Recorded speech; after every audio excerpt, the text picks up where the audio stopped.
You know, I used to see left-wing protests and demonstrations as mere annoyances, events to be dismissed and ignored, basically. But now I see them as, well, still events to be dismissed in a lot of ways, but also as opportunities.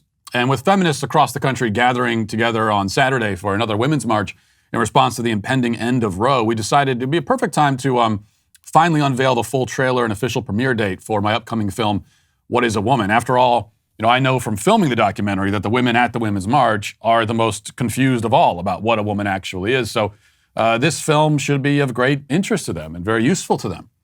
Spend all the time at the Women's March, you'd think you want to figure out what a woman actually is, so figured this would be a good way to tell them. That's why we thought they would appreciate it if we hijacked their event to promote the film. And as it turns out, they didn't appreciate it very much. But I still had fun, and that's really what counts.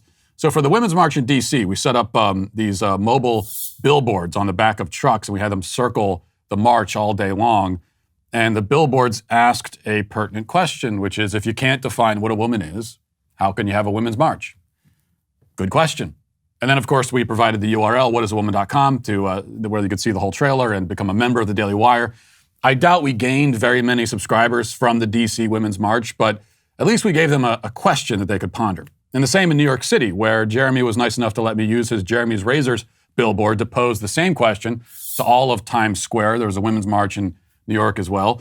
And then there was the LA Women's March, where we took things perhaps a step or two farther by posing the ultimate question, what is a woman, to the entire LA Women's March all at once via message in the sky.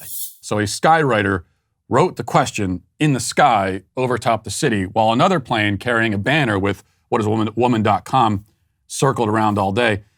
Now, the funniest thing about this was the reaction from LA residents who had no context at all and perhaps didn't even know that a women's march was happening, and yet emerged from their homes on Saturday morning to find this question emblazoned across the heavens as if God himself was prompting them to think about it. I should also mention that the hashtag What is a Woman was trending on Twitter, moving up the trending charts quickly, threatening to overtake all of the Women's March hashtags until I posted the picture of the skywriting, at which point the hashtag disappeared from Twitter's trending topics all at once, just like that, never returned. Apparently, I think it was a bridge too far for the folks at Twitter, many of them who live in that area, and I guess decided we were simply having too much fun, and we were. But trolling aside, the important point, I think, is the film, which, again, will officially premiere, we can finally announce, on June 1st. You may remember that we originally said it would premiere in May, but that was before we remembered that June is Pride Month. And we simply could not pass up the opportunity to unveil the trailer during the Women's March and then premiere the film on the first day of Pride Month. Just the symmetry there. It's poetry. It's poetic, I think. The way things work out that way. Now, if you think we went literally above and beyond for the Women's March, you just got to wait and see what we have in store for Pride Month. And the first thing we have in store is the movie itself, of course. And for just a small taste of what the film is all about, I'm going to play the full trailer for you right now. If you're listening to the audio podcast and you want to see the visuals that go with this, and trust me, you definitely do want to see the visuals, then you can go to my YouTube channel or whatisawoman.com after the show and check it out. But for now, here's the trailer. Let's watch. What is a woman? Can you tell me that? Well, you're at the Women's March. You must have some idea. Please, if one person could tell me what a woman is. You are not here for women. We ask you to leave. What is that? I'm a husband. I'm a father of 4. I host a talk show. I give speeches. I write books. I like to make sense of things. A woman is not anything in particular. There is not one particular thing. It could be many things to many people. Some women have penises, right? Some men have vaginas. I like scented candles, and I've watched Sex and the City. Yeah. How do I know if I'm a woman? That's a great question. You're not a scientist. You're not a gender studies major. No. How do you know that you're a man? I guess because I got a dick. Can a man become a woman? I'm not a woman, so I can't really answer that. Women only know what women are. Are you a cat? No. Can you tell me what a cat is? Do you want to tell us what a woman is? I'm a biological woman that medically transitioned to appear like a male. I will never be a man. And so they go on the internet and they're told that all of their problems will be solved if they become a man. So you worry that there could be a sort of social contagion element of this? A teeny tiny bit, maybe. It got me at 42. Your child doesn't have a chance. And you're affirming it with hormones that have never been used in this way. Puberty blockers, which are completely reversible. Completely reversible. One of the drugs used is Lupron, right? Which has actually been used to chemically castrate sex offenders. You know what? I'm not sure that we should continue with this interview. So you don't want to talk about the drugs that you give to kids, or? How can they be removing the healthy breasts of 15-year-old girls? There are masculine girls. There are feminine boys. What are we going to do about that? Carve them up? How can this whole thing be happening, Matt?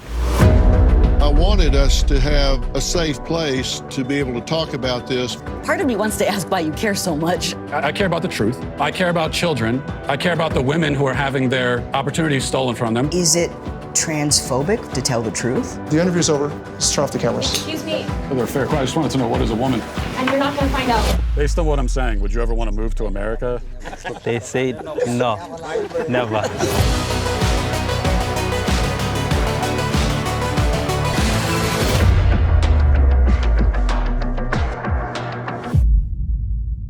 I hope you enjoyed it a little bit. We'll see when it comes out.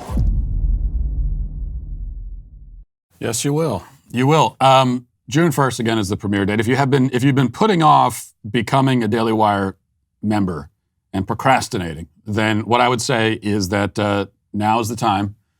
And if you're thinking about it all, if you have it in your budget, become a Daily Wire member, or maybe get rid of one of the 15 other streaming services that you don't need and have nothing but crap, and go sign up for the Daily Wire. Go to whatiswoman.com right now and sign up, or wait for till after the show and then sign up. You know, one of the worst things about trailers is that so often they spoil the film because they show you all the best parts, and you see the trailer and you're like, looks good. Then you go watch the movie and you think, well, I already saw, this is the best part of the movie I already saw. That's not the case with this trailer, because the best parts, and by that I mean the most outrageous, shocking, hilarious, disturbing, sometimes all those things at once, parts are being saved for the film. I can assure you of that. What you saw there is just sort of the tip of the gender-confused iceberg. And hopefully it's enough for you to see that though we're doing a lot of fun trolling to promote the film, What is a Woman is not itself merely an exercise in trolling. I mean, there's some of that because it's me and I can't help myself. But the titular question is just the beginning of the journey. It's the door into the gender ideology rabbit hole. And we dive into that rabbit hole and trace it all the way to the bottom. We stare into the abyss, and the abyss stares back. Now, I can tell you just from filming it that, you know, there were plenty of moments when I had to stop myself from bursting out laughing, but also plenty of days when we wrapped filming and I had trouble sleeping at night because I felt so unsettled by the things that we'd seen, the conversations we had, the things that we learned. There were a couple of times in particular when we talked about this when we were done filming on these days. It felt like we were, glaring directly into hell or something, because in a way we were. Now, my hope then for the film is that it will rip open the curtain and reveal gender ideology for what it is.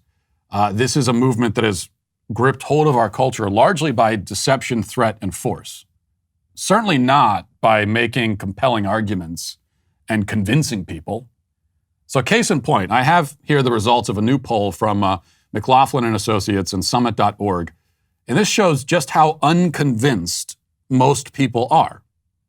So listen to some of these numbers. In response to the question, do you believe it's possible to distinguish between men and women? And of course, we mean like physically. Of those who gave a response, 93% said yes. Of course, gender ideology tells you, no, you can't. You cannot. There's nothing physical about someone that would tell you anything about whether they're a man or a woman. 93% disagree with that claim by gender ideology. 93%. When asked about their personal feelings about transgenderism, only 36% said that it's a healthy human condition. The rest said that it's unhealthy.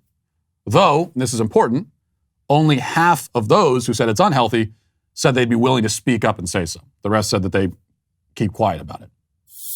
When asked if elementary schools should teach about sexual identity and sexual behavior, 28% said it was appropriate, 42% said it was inappropriate.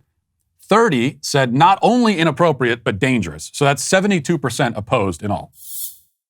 And then, should minors undergo gender alteration procedures? 90% against. Now, there are still more people on the incorrect side of these issues than there ought to be, because there ought to be zero. But this makes it clear that the gender ideologues are in a small, tiny minority. They have convinced basically no one.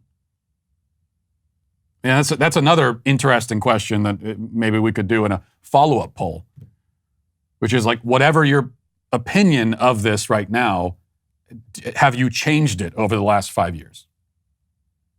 I'd say they've convinced no one, because all the people who, the whatever 7% who said that, oh, you can't tell the difference between men and women, most of them, these are the people making the claim. These are the actual gender ideologues. So it's not like they've been convinced.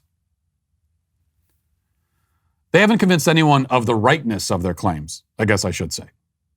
They have, however, convinced lots of people to be silent. They've convinced, quote unquote, lots of people to just sort of cooperate and go along. And that's why I'm hoping that our film, What is a Woman, will not only expose the total absurdity of gender ideology, but also give people the motivation, the inspiration to take a stand against it, publicly and unapologetically. Finally. Hey, listen, hit the subscribe button. Do it right now. I demand it. And I thank you for your compliance. It is somewhat appreciated.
Well, I hope you enjoyed that clip from the Matt Walsh Show. If you did, go ahead and hit that subscribe button right down there so you can stay up to date on all of our future content.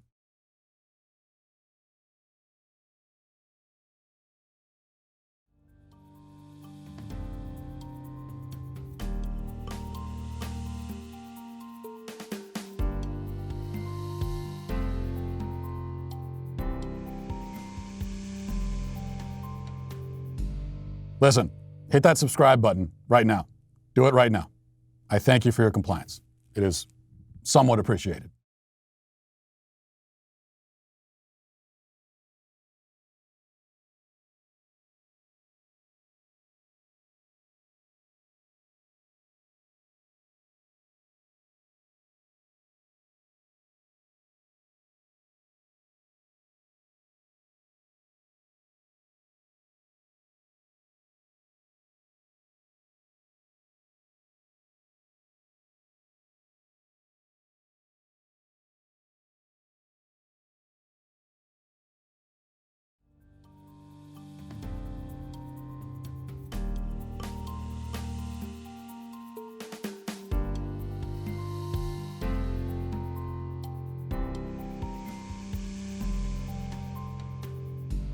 If you enjoyed this video, be sure to give it a thumbs up and share it with all your friends.